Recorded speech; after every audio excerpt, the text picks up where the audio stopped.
Hello everyone, welcome to my live Instagram from Eldo Class dan selamat datang di program Talk. Jadi pada kesempatan kali ini kita akan ngobrol bareng Ines Sawalitri. Ia adalah the winner dari lomba cerita inspiratif presented by Eldo Class, supported by Nanopedia dan FPRJ Tanjung Jabung Timur. Dan pada kesempatan kali ini kita akan membahas mengenai gimana sih caranya menemukan sebuah ide untuk berkarya. Buat teman-teman yang sudah bergabung dalam live Instagram, bisa kirim pertanyaan terkait bagaimana menemukan ide atau pertanyaan yang lain di kolom komentar. Nanti kita akan tanyakan langsung ke Ines. Dan kita sambut, inilah dia, Ines. Hai Ines. Halo. Oke, Ines gimana kabarnya? Alhamdulillah baik. Oke, alhamdulillah baik ya. Nah, Ines, so congratulations karena sudah jadi the winner dari lomba cerita inspiratif. Nah, kalau misalnya sebelum kita melanjutkan live ini, mungkin teman-teman ada yang ingin kenal lebih lanjut dengan Ines, boleh perkenalan dulu ya Ines, boleh nama, asal, kemudian sekolahnya di mana. Mungkin teman-teman ingin tahu. Okay. Sebelumnya, perkenalkan aku Ines Sawalitri Favorita, berasal dari Malang, dari SMA Negeri 1 Malang, saat ini duduk di bangku SMA kelas 10. Salam kenal semua. Iya, buat teman-teman sudah kenal ya dengan Ines, jadi ia adalah siswi dari SMA Negeri 1 Malang ya. Nah, kita lanjut ke pembahasan kita mengenai ide. Nah, by the way, Ines kemarin gimana sih tahu ada lomba yang diadakan Eldo Class dari mana kira-kira? Aku kayaknya itu dapat dari explore Instagram, Kak. Jadi waktu itu lagi scroll gitu, terus tiba-tiba ada postingan dari Eldo Class. Pertama, aku nggak tahu ya Eldo Class itu. Terus aku coba ikutan gitu. Padahal sebenarnya aku itu udah kayak, aduh, ikut nggak ya gitu. Oke, berarti jadi explore Instagram, kebetulan ada lihat postingan dari Eldo Class. Nah, kalau misalnya, jadi teman-teman yang belum tahu, jadi kita ada mengadakan lomba cerita inspiratif. Ini adalah sebuah buku yang kita terbitkan. Ini adalah hasilnya dari 19 penulis, dan salah satunya adalah Ines dan sebagai tulisan terbaiknya. Nah, kayaknya tulisan Ines tuh beda banget dari yang lain ya. Nah, kira-kira idenya dari mana sih? Kalau bisa idenya tuh beda. Kayak tidak pada umumnya seperti itu. Ya. Sebenarnya ide itu ngalir aja sih, Kak. Karena kemarin itu lombanya kayak inspiratif berdasarkan kisah nyata ya. Jadi itu beneran kisah nyata yang aku ambil dari riset aku sendiri, terus pengolahan imajinasi yang aku tambahin, terus aku gali-gali apa yang pernah aku alamin gitu. Karena konsepnya kemarin kan lombanya itu kisah nyata, jadi ya itu aku dari riset aku sendiri sih. Oke, jadi memang lomba inspiratif yang kita adakan itu merupakan based on experience, jadi real life, jadi enggak di sebuah apa ya rekayasa, tapi memang benar-benar berasal dari inspiratif yang berasal dari penulis sendiri ataupun orang-orang yang berada di sekitar dari penulis itu sendiri. Nah, jadi idenya dari kisah nyata yang ditemukan oleh Ines di waktu itu ya. Nah, kalau misalnya cerita sedikit dong, mungkin teman-teman, kalau saya sudah baca, mungkin teman-teman yang nonton live ini ingin tahu garis besarnya tentang apa sih yang Ines ceritakan. Ya, kemarin kan tentang kisah inspiratif. Terus aku dapat dari pengalaman aku waktu nggak dulu sih, barusan minggu-minggu atau bulan kemarin. Itu aku keluar sama temen, terus ketemu sesuatu yang berimpact banget buat aku kan. Dari itu aku ambil pelajaran, dan ada event ini itu yang bikin aku wah ada ruang nih untuk mengekspresikan apa yang atau pengalaman yang aku dapat gitu. Jadi ya kemarin judulnya itu tentang apa? Tentang tukang becak ya dan orang-orang Iya. kaya gitu kan intinya. Ya itu dari judul aja udah kayak mewakili garis besarnya cerita. Kalau aku mengekspresikan diri aku, menambahkan sudut pandang aku sendiri di dalam cerita itu berdasarkan kisah nyata yang aku alamin gitu di depan mata aku sendiri gitu. Tapi nggak selamanya itu aku tulis berdasarkan kisah nyata, tapi ada beberapa bab atau hal yang aku rubah menjadi bait-bait biar lebih bagus dan bisa diterima oleh orang yang membaca gitu. Oke. Nah, jadi teman-teman memang kita dalam menulis itu adalah seni. Jadi ketika memiliki sebuah seni di dalam menyampaikan, tentu kita akan memilih cara yang paling tepat agar pembaca tidak merasa bosan ataupun pembaca itu menikmati tulisan atau karya yang kita buat. Dan tentunya Ines ini kan tidak hanya berkarya baru kali ini ya. Tentunya ada banyak karya yang dihasilkan yang lain. Nah, mungkin teman-teman ingin tahu, Ines, gimana sih cara dapat ide untuk membuat sebuah karya? Sebenarnya ide itu ngalir ya Kak. Tapi kalau sendiri itu bisa berasal dari dua hal. Jadi ada ide yang berasal dari langsung atau nggak langsung. Kalau misal idenya secara nggak langsung, berarti aku melalui proses menggali dan meriset, lalu melakukan pendalaman serta hal-hal yang lagi booming gitu. Terus dari hal itulah muncul keinginan untuk berekspresi melalui mungkin tulisan atau yang lainnya. Terus kalau misal dari langsung, biasanya kan dari tiga hal sih aku. Dari audio, visual, sama taktil atau perasaan gitu. Kalau dari audio, biasanya kita mendengar hal-hal atau istilah baru dalam lingkungan kita. Terus kita merangsang pikiran kita buat mencari tahu hal-hal tersebut. Dan kalau dari visual sendiri itu kita mengamati lingkungan, dari mengamati itulah bisa muncul ide gitu. Misal kalau aku lagi nulis ya, terus aku lihat burung nih, terus mau gimana pun burung itu harus masuk dalam tulisan aku gitu. Jadi langsung dari visual itu aku sering. Terus perasaan atau taktil ini benar-benar penting ya dalam nulis, karena penulis sendiri itu menuliskan emosional di dalam tulisannya, sehingga mau gimana pun tulisan itu harus melibatkan perasaan gitu. Kalau aku sih dari tiga hal itu kalau secara langsung gitu.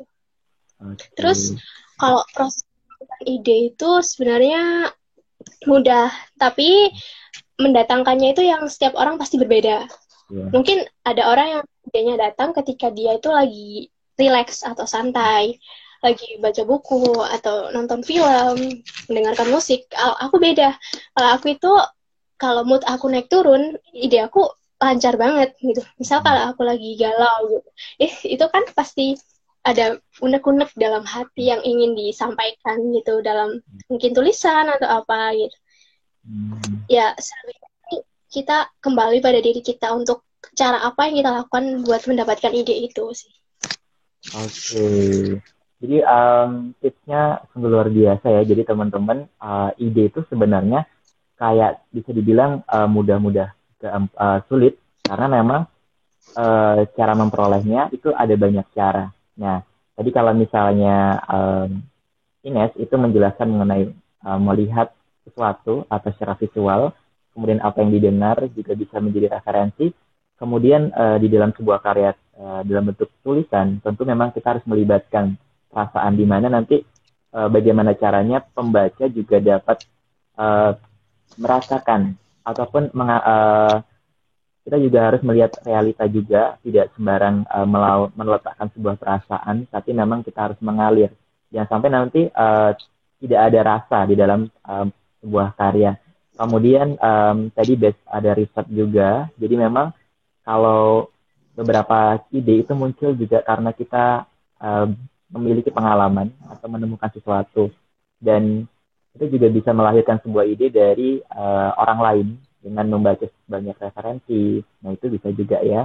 Nah, Ines, kalau misalnya biasanya nih kalau sudah dapat ide, ini kan teman-teman kadang kalau udah dapat ide lupa nih.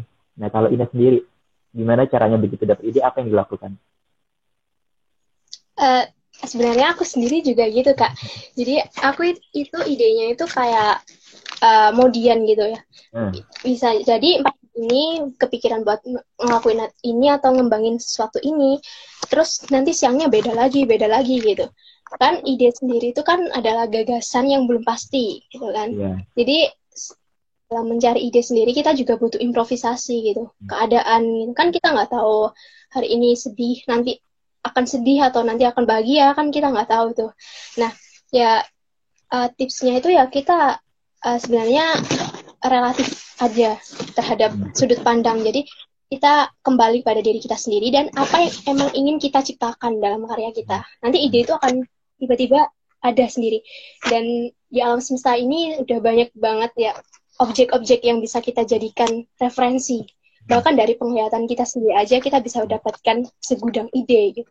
Dari misal kita lihat daun, kita bisa ngembangin jadi 5 halaman kalau daun aja sih, kayak gitu kan.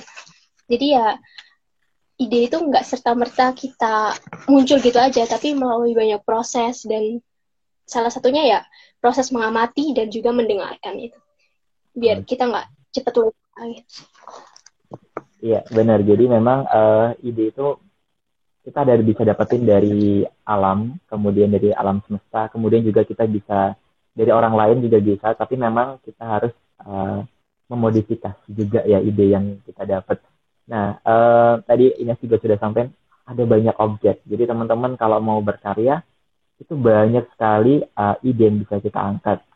Kita jangan takut untuk sama dengan orang lain, karena memang alam sekitar kita itu beragam. Ya, mungkin kita lihat objek A pada kesempatan, kemudian kesempatan yang lain, orang lain akan melihat objeknya objek B.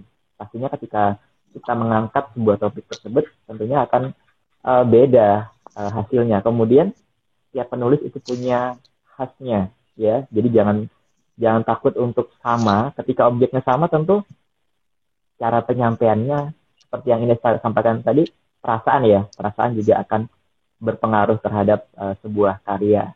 Nah, Ines sendiri sudah berapa lama Ines mulai menulis? Kalau menulis, maksudnya kayak terjun ke sosial media gitu. Kalau nulis mah udah lama ya, dari SD itu udah udah suka nulis gitu. Tapi aku jadikan nulis ini bukan aktivitas, tapi relativitas. Jadi cuma sekedar hobi atau mengisi waktu luang gitu. Daripada banyak gagasan di dalam kepala yang nggak terrealisasi gitu, daripada gitu.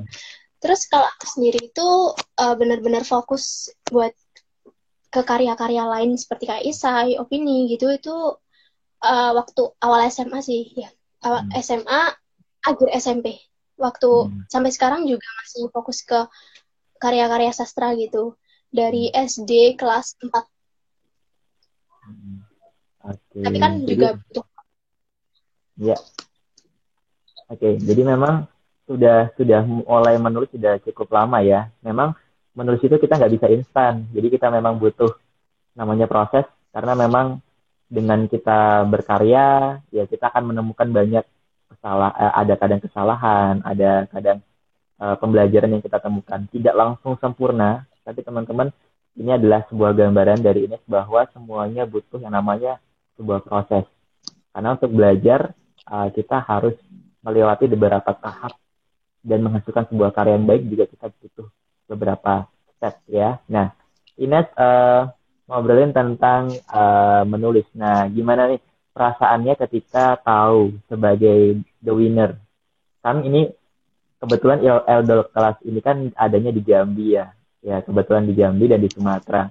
Dan cukup jauh dari Malang. Nah, gimana rasanya ketika bisa menjadi yang terbaik dalam sebuah kompetisi ini?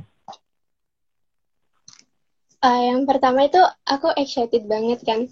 Karena aku pikir itu, aku kan nggak pernah tahu tuh. Kayak misal aku ikut lomba, aku itu nggak ngelihat dari mana, tapi lihat subjeknya itu lomba apa gitu. Terus waktu aku tahu ini kok sekolahnya sama semua gitu, aku pikir kayaknya aku paling jauh deh gitu. Terus aku stalking IG, ada itu di bio-nya ada tulisan Jambi gitu. Wah, jauh banget. Terus ya, apalagi ketika tahu impact-nya itu buat aku banyak banget ya, aku bersyukur banget sih itu bisa jadi bagian dan ikut serta gitu. Oke. Hmm. Jadi sebelumnya thank you banget. Saya sebagai founder dari Eldo Class, karena Ines mau join this competition karena memang kompetisi ini bertujuan untuk memberikan ruang buat teman-teman dalam berkarya dan pastinya teman-teman memiliki karya yang dibukukan karena selama ini kalau kita ada karya tapi kita nggak bukukan mungkin orang lain tidak akan bisa baca dan setidaknya teman-teman kalau sesama penulis dapat membaca satu sama lain karya yang dimiliki dan saya so thank you banget karena memang saya nggak nyangka bisa sampai dari Pulau Jawa ada yang join di competition karena awalnya targetnya adalah hanya Provinsi Jambi, tapi kami tidak menutup sebuah kemungkinan yang melibatkan untuk penulis dari luar, karena memang di situ dituliskan tidak harus dari Provinsi Jambi, tapi memang semua orang yang ingin mengikuti diizinkan, dan lahirlah 19 karya terbaik yang kita bukukan. Dan di ujung dari perbincangan kita ini, Ines boleh dong sharing ke teman-teman untuk selalu berkarya ya. Kemudian gimana caranya sih manajemen waktu. Ines ini pasti kan bentar lagi kan ujian kenaikan kelas, pasti sibuk dengan ujian kenaikan kelas, kegiatan di sekolah. Kemudian Ines ini juga sebagai putri Mitreka Satata 2022. Nah, gimana manajemen waktunya supaya ini balance nih antara achievement atau prestasi dengan akademik gitu.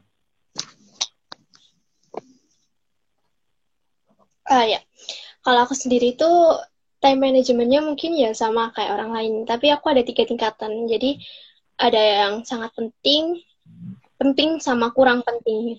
Kalau yang sangat penting itu aku di bidang akademik, jadi kayak sekolah, ngerjakan tugas, itu pasti hal yang penting kan. Kalau yang sangat penting itu berhubungan dengan non-akademik seperti kayak soft skill, hard skill, pelatihan-pelatihan, dan sebagainya. Terus kalau yang kurang penting ya bukan berarti tidak penting. Jadi aku mengutamakan kebutuhan daripada keinginan aku. Terus hidup itu harus ditarget kalau aku.